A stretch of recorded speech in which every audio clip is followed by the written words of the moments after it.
পেটের দায়ে স্বামীর সঙ্গে কাঁধে কাঁধ মিলিয়ে জাল ধরছেন স্ত্রীও। কক্সবাজার উপকূলে বর্ষা এলেই সক্রিয় হয় পোনা আহরণ। মশারি বা বাইশের জাল বসিয়ে সাগরের জোয়ারে ধরা হয় বাগদা, গলদা চিংড়ির পোনা। পুরুষ মহিলারা কোমর পানিতে জাল পেতেছেন, কেউ পোনা তুলছেন, কেউ বাছাই করছেন। পরিবারের শিশুরা পাশে দাঁড়িয়ে তাকিয়ে আছেন। প্রতি ১০০ পোনার দাম ৩০ থেকে ৪০ টাকা। দিন শেষে আয় হয় ৫০০ থেকে ১০০০ টাকা পর্যন্ত। সেই টাকাতেই চলে পরিবার, এমনটাই জানালেন পোনা আহরণকারীরা। ডেইলি অনর আল্লাহ দিলে ২-৩ হাজারও পাই, এন আছে ৫০০ পাই, ১,০০০ও পাই, খালি ১,৫০০ পাইলাম।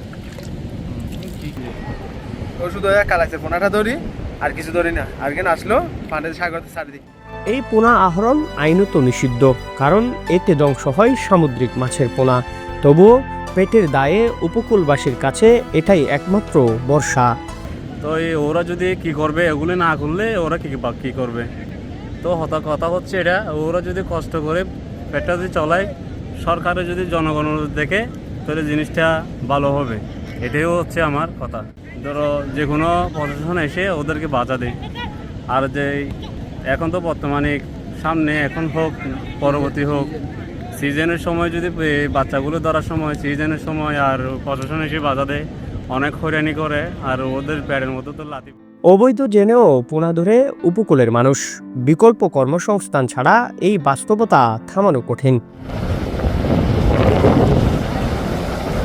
বৃষ্টি, জোয়ার আর জালের ভেতর দিয়ে জীবন বাঁচানোর লড়াই উপকূলের মানুষের প্রতিদিনকার বাস্তবতা। মুহিবুল্লাহ মুহিব, চিটাগং ট্রিবিউন, কক্সবাজার।